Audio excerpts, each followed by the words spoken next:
안녕하세요. 또롱맨입니다. 이번 화에서는 지난 화에 구축한 클라우드 서비스로 웹 서비스를 제공하겠습니다. 이번 화를 통해 시청자분께서는 어디서든 웹 브라우저로 인터넷을 통해 저의 주식 정보를 보실 수 있습니다. 버셀로 웹 서비스를 제공할 것인데요. 버셀이 무엇이고 웹 서비스가 무엇인지 살펴보겠습니다.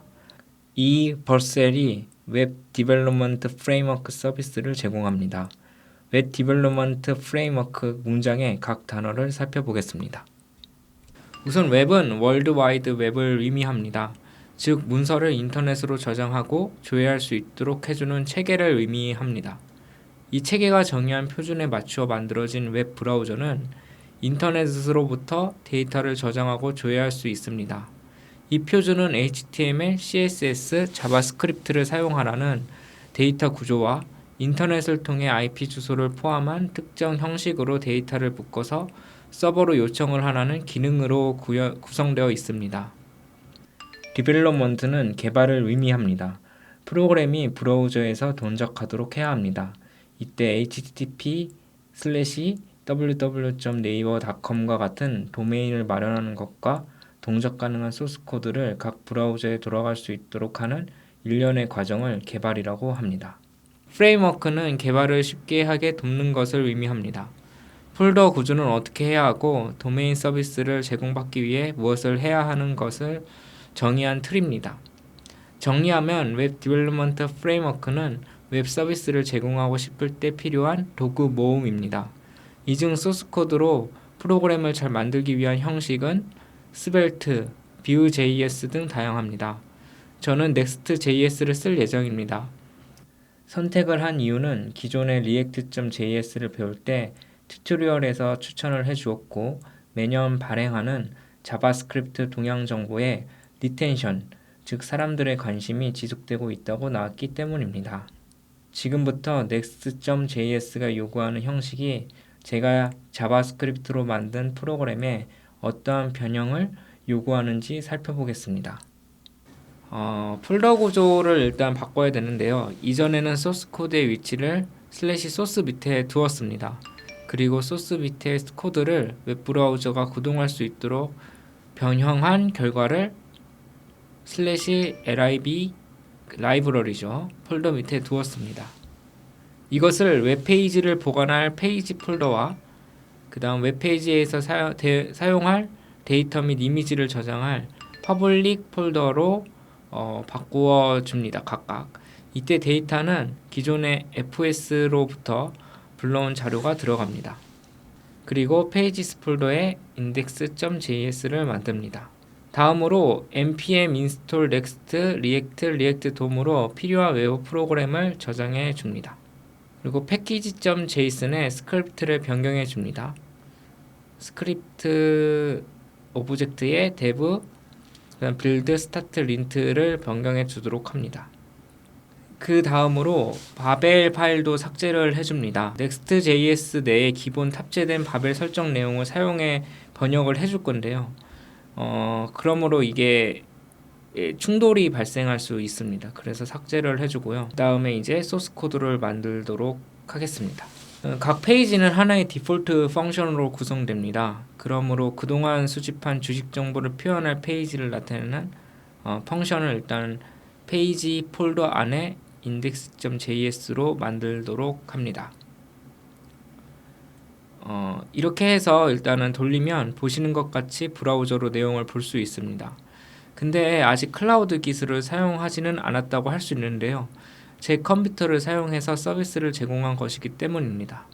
인터넷으로 서비스를 올리는 것은 시간이 많이 들기 때문에 PC에서 충분히 확인을 하고 진행을 합니다. 기존의 FS를 통해 로컬 PC의 경로에 있던 데이터를 엑시오스로 네트워크를 통해 불러옵니다. 이를 위해 데이터를 퍼블릭 폴더 아래에 둡니다. 이렇게 되면 앞으로 데이터에 접근하기 위해 이 프로그램이 동작하는 호스트 위치 바로 아래 /data/파일명으로 접근이 가능하게 됩니다. 엑시오스로 데이터를 받아올 때는 브라우저에서 고동하는 함수가 아닌 next.js에서 정의한 get server side 함수로 서버에서 구동하도록 합니다. 그 이유는 CORS 때문인데요. CORS는 브라우저 때문에 이제 CORS 때문에 이제 브라우저에서 네이버로부터 데이터를 받아올 수 없게 됩니다. 여기서 CORS를 설명드리면 크로스 오리진 리소스 쉐어링이라 하여 A 사이트의 브라우저로 접속하여 B 사이트의 정보를 가져오는 것을 의미합니다. 이때 B 사이트가 A 사이트를 통해 B 사이트의 정보를 받아가는 것을 허용하지 않게 할 수 있습니다. 이렇게 하는 이유는 A 사이트가 해커가 만든 사이트일 경우 피해자 C가 A 사이트를 통해 B 사이트를 접속하려고 개인정보를 넣어 B에 있는 C의 정보를 추가로 가져오려고 시도하면 해커에게 B 사이트의 C의 정보마저 노출당하는 일이 발생할 수 있기 때문입니다. 이제 코딩을 시작하겠습니다. 엑시오스는 로딩을 했죠. 그 다음에 pass from node html parser 이걸로 이제 돔 형식으로 만들어서 잘 컨트롤할 수 있도록 한 겁니다. import iconv from iconv lite로 엔코딩 영역을 다루어 줍니다. 그리고 이제 이 부분이 fs로부터 받아온 부분이 axios로 바뀐 부분이 되는 건데 await axios.get http context.req headers distinct.host 이 데이터는 곧 이걸 호출한 서버 본인을 의미합니다. 이 서비스를 제공하는 서버 자체의 위치를 얘기합니다. 이 위치에 바로 데이터 밑에 entlist.json을 불러옵니다. 그 다음에 불러온 값을 then return less.data로 데이터를 코드로 다시 넣어줄 수 있도록 합니다. 이 밑에 부분은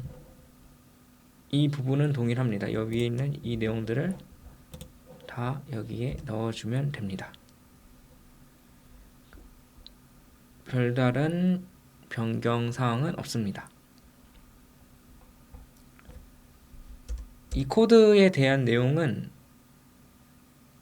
제 영상 컨텐츠를 참고를 하시면 됩니다. 어떤 컨텐츠를 참고하면 되는지는 제가 디스크립션으로 넣어드리도록 하겠습니다. 다음 만들어진 내용을 프로퍼티스 파라미터로 각각 보내줍니다. 그러면 이 홈페이지가 이 파라미터로 받게 됩니다. 자, 그러면 이 받은 데이터를 가지고 이제 웹브라우저에서 볼 수 있도록 표현을 해줘야겠죠.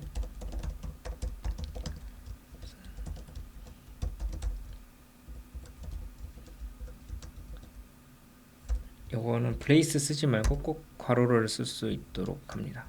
블레이스를 쓰게 되면 리턴을 하지 않아서 내용이 적히지 않더라고요.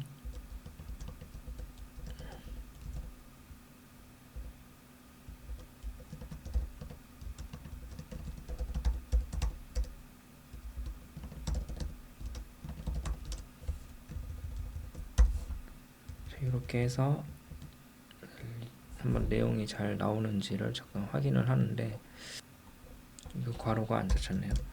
괄호까지 닫으면 이걸 누르면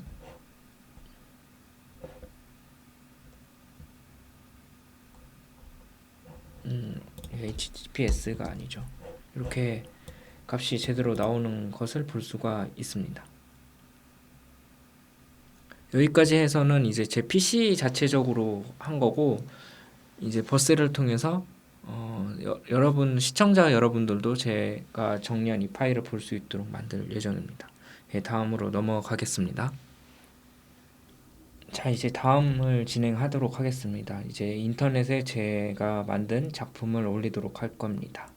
일단 여기 보면 변경사항이 되게 많아요. 그런데 꼭 올리지 않아도 되는 것들이 몇 개 있습니다. 여기 보면 이제 .next 같은 거는 사실 올리지 않아도 돼요. 그래서 이런 부분은 없애주도록 합니다. 어떻게 없애냐면 파일에 git ignore에서 삭제를 넣어주면 됩니다. .next 이렇게 없애주면 넣어주면 많이 줄었어요. 이 14개 정도가 줄고 로 줄었죠. 이제 변경된 거는 합당하게 변경된 것이니까 이제 변경사항을 넣어서 커밋을 해줍니다. 그래서 이렇게 커밋 메시지를 넣고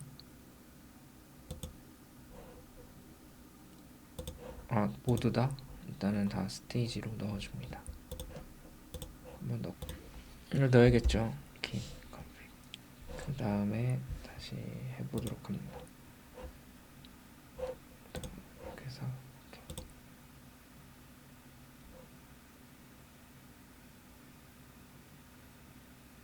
자, 이렇게 되면 이제 빌딩을 합니다. 버셀이죠. 빌딩이 꽤나 잘 되고 있네요. 도메인도 할당이 됐습니다.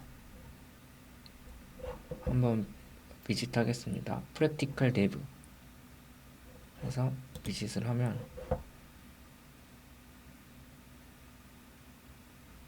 이렇게 볼 수가 있습니다. 여러분도 제가 만든 대로 그대로 볼 수가 있는 거죠.